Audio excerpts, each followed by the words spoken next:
relate to things like beta amyloid through PET scans and also brain atrophy. So yeah, again, just trying to put my finger around just general imaging techniques. Nagesh Pai from Wollongong University. I'm simply a clinical psychologist and more motivation talk.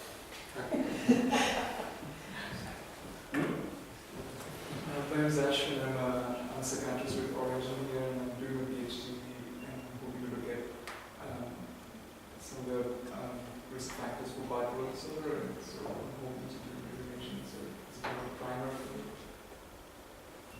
So I'm Monash from Monash Food Psychiatry Research Centre. You'll be hearing from me a little bit later on, so you'll probably get sick of my voice, so I'll speak a little bit. I'm Uriah Sal from Monash as well, same group as Alex. Do a lot of imaging cognition work in the area of addiction, compulsive behaviour, and psychiatry broadly. So as to Origin, help organise the workshops, but my interest is in psychosis, but I'm also involved with research across disorders, including personality, mood disorders. Himanshu Mistry, I'm a psychiatrist from New Zealand. I have interest in de facto psychotropic medication of brain function and structure, probably starting with point calling here. I'm Ian Harding. I'm at the Melbourne Neuropsychiatry Centre. You'll hear from me just after the break, actually. I do functional neuroimaging and functional connectivity, particularly in psychosis therapy. So I'm Paul, and I'm working with Alex, and I'm interested in structural changes in recycles. So just going around the room and getting a bit of background as to where we're coming from and how much experience we have. My name is Annie. I'm from Sydney. I'm a second year PhD student. I know a little bit about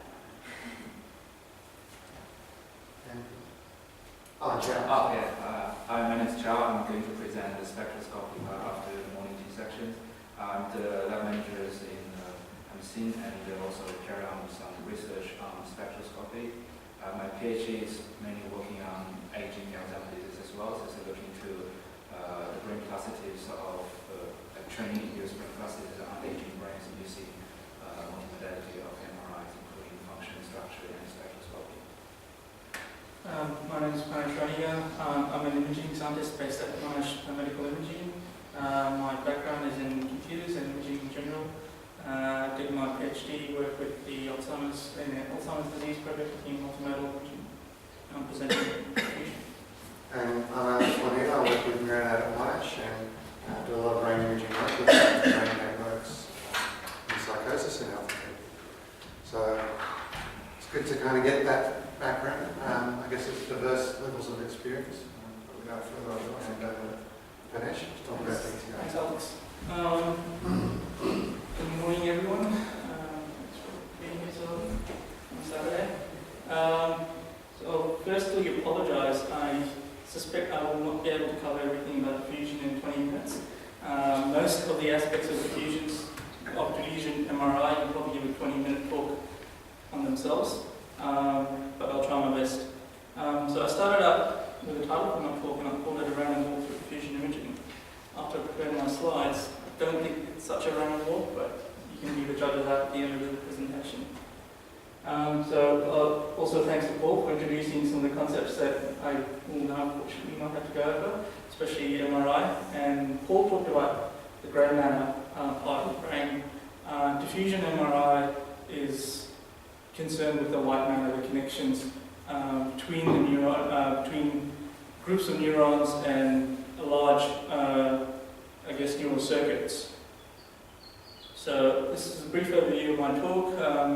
Firstly, I'm going to discuss what we are measuring with diffusion MRI, and talk briefly about acquisition, probably in a bit more detail than I probably should, but I think it's important because there's a lot of acronyms and terms going around. It's very difficult to kind of distinguish what's happening just because there's so much terminology you need to learn.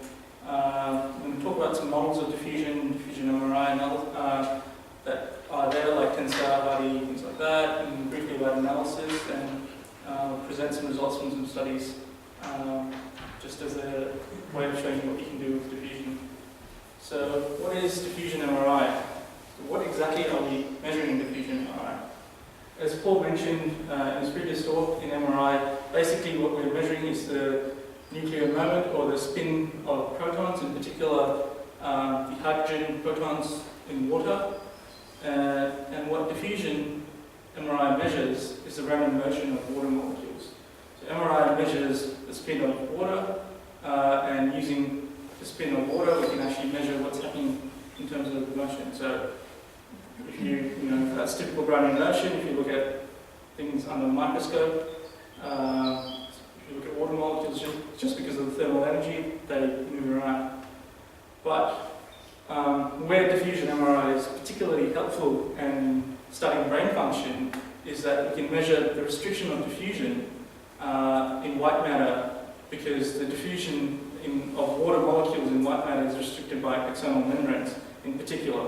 There are other processes that are going on, but essentially the main sort of barrier to the random motion of water molecules is the axonal membranes.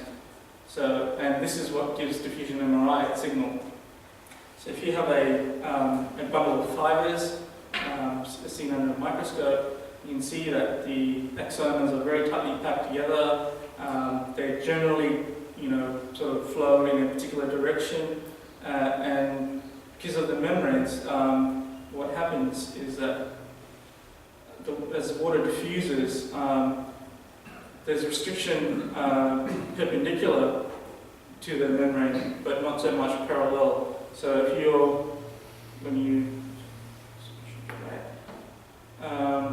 as the water molecule starts up here, it has more chance of diffusing along this direction than it does this direction in terms of the distance from its starting point.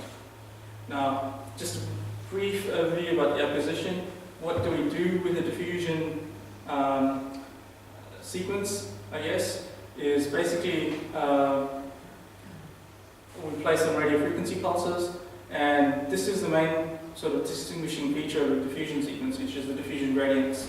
What we do is we tag the molecules in a particular direction, we wait a while, and then we untag them. And basically what happens is anything that's mobile, you don't get a signal, because between the first tagging and the untagging,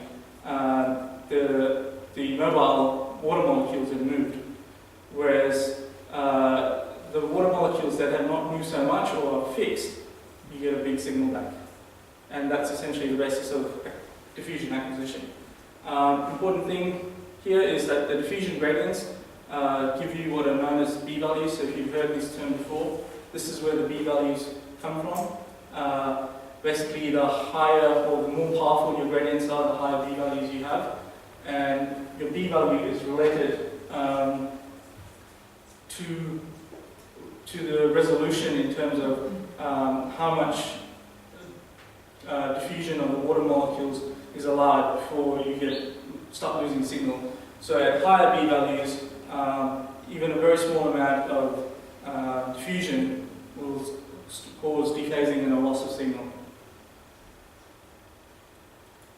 So just a brief overview of what actually happens in a diffusion scan. So say you have a fiber bundle, and then what you do is you essentially play this sequence along a particular direction, and then you get motion between the tagging and the untagging, so a particular groups and ensemble of particles that move through a particular direction, and then because of that, you have the signal you get has been reduced because when you tag your particle, it was here. When you untagged it, it was here, so there's no signal. Now, if we go across the membrane or the bunch of axons, the actual motion of the particle in that direction that we've applied the diffusion gradient is rather small, and then we get a big signal back. We keep on repeating this in lots of directions, and then we get this shape of the response of the the fiber to the diffusion sequence. And that's actually what happens in a real diffusion scan. So you end up having a 3D volume for each one of your directions. You can have anywhere from 3 to 256 or even 512 directions. Typically you do maybe 30 or 60, and I'll come to that in the next couple of slides. But you can see, I don't know if the images are very clear, but you'll notice that the signal is slightly different depending on which direction your diffusion gradients were applied. And if you actually have a look at your diffusion images, if you have a diffusion scan, it's quite easy to actually pick up some of the major fiber bundles, so the cingulum bundle, the corpus callosum. Just by looking at the increase or the decrease in signal, you can kind of take a good guess as to which direction the diffusion gradient was applied. Now, once we sort of have, for every voxel now, we kind of have an idea of what's happening to the diffusion in that particular direction, and we can, kind of build an idea of what the response is. So if you have a whole set of fiber bundles in a particular direction, the diffusion signal in response to that would look something like this. So when you're perpendicular to the fibers, you get very high signal, and when you're parallel to the fibers, you have very low signal. And essentially we use that as basis of all your diffusion imaging techniques. So next thing I'm going to talk briefly about is about diffusion models. So now we have this really large data set, because you have a 3D volume for one direction of diffusion, and you can have up to 256 directions. Typically you use 60 or 30 directions. What can we do with it? So firstly I'm going to briefly introduce this concept of Q-space, because hopefully that makes things easier to follow in the next slides. What the Q-space is a 3D space of all possible diffusion directions and diffusion weighting. So these B values that I talked about earlier, and you can have say a 6 by 6 by 6 Q-space. And if you sort of, each of these spheres kind of present a sample in your Q-space. So if your origin is somewhere in the middle, a point here would represent this direction and a weighting that's approximately equivalent to the distance from your center. Now, what sort of diffusion models can you have? So I'm sure if you look through the literature, you'll see a lot of terms in relation to diffusion. There's DTI, the diffusion tensor imaging, constrained spherical deconvolution, cue-ball, multi-tensor, diffusion spectrum imaging. Now, all of these models of diffusion kind of, trace their origins back to this idea of Q-space, but have some, essentially, some properties that make it easier to sort of analyze them, and also these models are sort of dependent on what type of acquisition you've done before.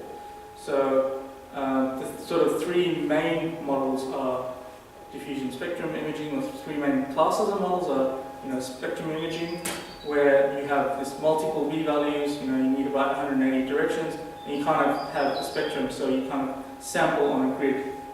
You need lots of acquisitions to actually do this, and this is kind of considered a gold standard. And what you can generate as an output from spectrum imaging is at every voxel an idea of the orientation, and I'll sort of talk about this in the next couple of slides. But also, this is probably one of the only techniques that gives you a quantitative value for the amount of diffusion that has happened in a particular voxel. The most common techniques that are used are what's called high angular resolution diffusion imaging. Instead of doing a spectrum, what you end up doing is just a shell. So you pick one B value, and then you take 30 to 128 directions in a shell with that particular B value. And typically you use a high B value of, say, 3000 when doing this, and the models that use this sort of acquisition, constrained spherical deconvolution, cue-ball, multi-tensor fits, what you get from them is an orientation. So in every sort of voxel, an idea of which direction the fiber populations are in, but not necessarily a quantitative value as to how much diffusion has happened. And last but not least is your, I guess, the workhorse, which is the diffusion tensor imaging. Again, it's a single shell type acquisition. You also need what's called a B0, so an image without any diffusion weighting at all. You do up to 30 directions, and these are done at low B values. And this gives you a gross orientation and magnitude. I'll speak about this in the next slide. So now you've say you've done your acquisition, you've picked a model. What do you actually get from them? So in tensor, if you do tensor imaging, you get a tensor. So if you've taken a scan like that, say 30 directions with a B value of 1200, you put it through some software, and for every voxel, you'll get this ellipsoid shape, representing the direction of diffusion at that particular voxel. So if you follow one of the Hardy acquisitions like this, what you end up with is it's called a fiber orientation distribution function. Now, it's probably pertinent to point out at this junction that the difference between the tensor and the FOD is that the FOD can actually represent more than one fiber population per voxel. In a tensor, you can't do that. So if you've got what's known as crossing fibers, 90-degree crosses through a particular area of the brain, your tensor kind of looks like a pancake, depending on which way the fibers are crossing in what angle. And there's no way you can actually recover that information about the crossing fibers. Your fiber orientation distribution function can represent an arbitrary number of fibers in a particular voxel. However, typically, for major brain regions and fiber populations you'll be studying, you're sort of looking at 3. And with the DSI, what we have is an orientation distribution function, which kind of looks like that, which is very similar to the FOD, but there's some mathematical and theoretical differences, which I won't go into. So, why do we need Hardy or DSI when tensor kind of gives you a good idea? The problem with the diffusion tensor, as I just highlighted, is that it can't distinguish between regions in the brain where you have more than a single fiber population. So this is from a study that shows in the average brain across a number of subjects where we have single fiber populations, so it's mainly in the very large sort of fiber bundles such as the corpus callosum, the cortical spinal tracts, some of the pontine fibers, etc., and into the cerebellum. But the majority of the fibers or fiber populations in the brain, or voxels, actually have at least two major fiber populations through them, and quite a few have more than 2 fiber populations. So if you're sort of trying to analyze some subtle differences in fiber populations, connecting regions, etc., that may go through areas with more than a single fiber population, then you may get the wrong result with tensors. So now that we have we've got our data, we've picked a model to analyze the data with, what can we do with it? What comes next? So we can do some sort of analysis with our data. So there's a very good reason why the tensor model is so popular and has been popular for so long, even though we've had these diffusion spectrum imaging has been around for I think about 8 years now. Some of the higher order methods have been around for longer. And many of the popular ones have at least been around for 5 years. But why is the tensor so popular? One of the reasons is the acquisition for the tensor is very short compared to DSI or Hardy. You only need, say, 12 directions, typically you do 20. So the time required is very small. The other reason is that with the tensor model, what we get is you can get a simple scalar value at every voxel, and these are known as your fractional anisotropy, your mean diffusivity, and your radial diffusivity. Basically, going back to the tensor, what each of those values are is fractional anisotropy is the proportion of that. So we can break the tensor down into the three orthogonal directions, which is the main eigenvector, and then two radial ones. And Fa is just the ratio of the main one to all three of them.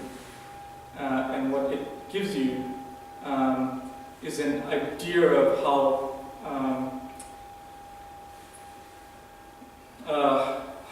how anisotropic the diffusion is in that particular voxel.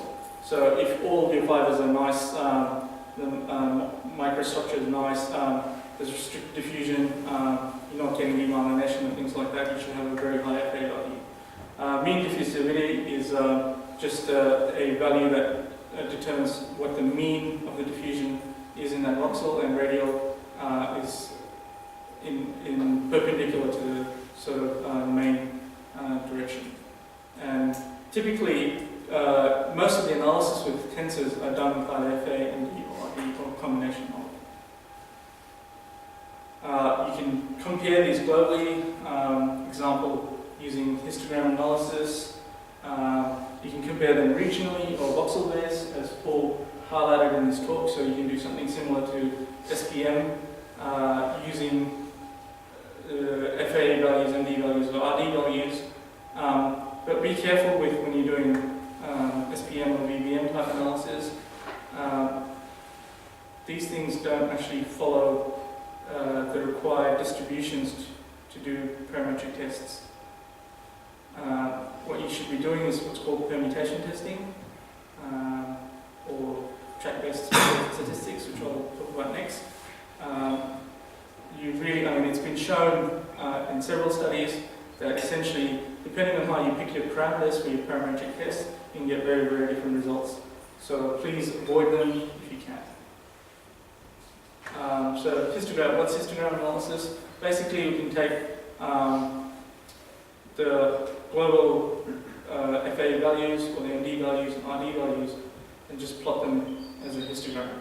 So how many FA values sort of fall in bins between 0.1 and 0.2, have a look at them. So this is from a study in vascular cognitive impairment, and what you see is that subjects with vascular cognitive impairment have a distribution of FA values which is quite different to subjects with stroke and cognitive normal subjects, in that they have fewer FA values at the higher end, and more FA values at the lower end, which probably highlights a change in your microarchitecture, some sort of breakdown of your exons, etc. TBSS, so this is from the FSL group. Basically, the idea is you take one of these maps and you project those values onto what they call an FA skeleton. So this is a skeletonization of the major fiber tracts in the brain, and you look at all the values that are around the major fiber tracts in the brain, you project them onto the skeleton, and then you do some statistics on the skeletons. This is typically a group-based technique, so you need sort of two groups, so cognitive normal versus whatever your patient group is. This is probably a better, if you're doing tensors, probably a better technique to use than doing VBM unless you're doing permutation tests. So the next thing you can do is cryptography. So like in the tensor model, we've had things like FA, MD, RD, which are just simple scalar values. When you're looking at the higher order models, which is the Hardy techniques of DSI, there's no such thing as an FA, MD value, although there's some generalizations. They haven't been validated. So with the higher order models, what we can actually do is actually generate a much better representation of the underlying white matter fibers. So this is what's called a tractogram, and I'll explain how this is generated, but basically this, using your diffusion data set, what it shows is a representation of all the major external populations in the brain. Blue sort of shows up, down, green is front to back, red is left to right, to the page. What is stratigraphy? So after you've done your acquisition, your analysis, you end up with some representation of the exons in the brain. What you do with stratigraphy is actually you pick seeds at random, starting points, and then you look in the neighborhood, and then you see what kind of fits the profile of where you are and the direction you're going in. And you keep on doing this, and you trace out these fibers. And if you do that lots of times, you end up with this. Now, from tractography, so after you've done tractography, what we can do is it's known as structural connectivity.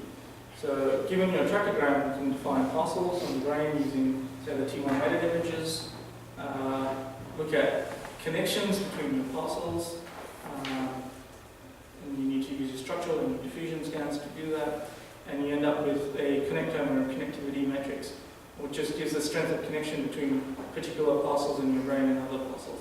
So some will be very strongly connected, shown in red, some will be intermediately connected, and some not at all. And with connectivity, there's lots of ways to analyze this. This is a new and burgeoning field. I think we're going to get talks later about functional connectivity, but the analysis of structural connectivity is quite similar. So you can compare matrices value by value, first level analysis, or you can use graph theory to look at the whole kind of what's happening in the whole brain at once, and how the structural connectivity kind of fits together between different regions instead of just comparing two regions one at a time. And for this, there's a brain connectivity toolbox. It's a website for that, and the images from the connectomics viewer. If you're interested, you can back on with that. And furthermore, once we've got a connectome, we can actually do some statistics on it. So if you go to the ECT website, we can download the NST as well. Last technique I'm going to talk about is something a colleague of mine has been working on, and this is called apparent fiber density. And the idea behind this is to kind of do some comparisons at the FOD level between two groups. So what you do is like VBM, you register them together, but instead of registering intensities, you register your FODs, you go into some template space, and then you can do a comparison. So I'll show you a movie of this at the end. But finally, just in conclusion, probably some bewares about diffusion imaging. Diffusion MRI is complex. We are actually dealing with 6-dimensional data sets, so be aware of that. It is actually complex. As Paul said as part of his talk, planning experiments, because your acquisition can limit your analysis. You need to be aware of what your hypothesis is. It's not a one tool sort of fits all situations. What do you want to do, Hardy or a tensor? Do you need Hardy versus tensor? What's the timing? What number of directions do you want to get? More complex questions may require more complex techniques. If you're looking at very subtle changes in fiber populations or external populations, you may need to do tractography. You may not show up with tensor techniques. Within reason, of course. There's no point in using the shiny technique if you don't know what it does, or if you don't need it. Avoid that, of course. I strongly recommend, if you're starting out in diffusion MRI, to read this paper. It's from Derek Jones. It's very prominent in the diffusion field, and it's called 25 Pitfalls in Analysis of Diffusion MRI Data. And I think there's a follow-up paper as well, but this is really good. Just acknowledgements. I'd like to thank Dr. David Raffelt from the Florida Neuroscience Institute for providing me some of the slides and presenting some of his work. And the able research groups and the data that was presented from the Alzheimer's studies. Thanks.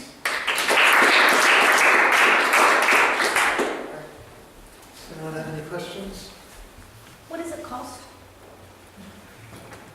To actually to do a diffusion sort of MRI? If your scanner supports it, 10 minutes of scanning time. What does that translate to if I'm budgeting? $4.50 an hour.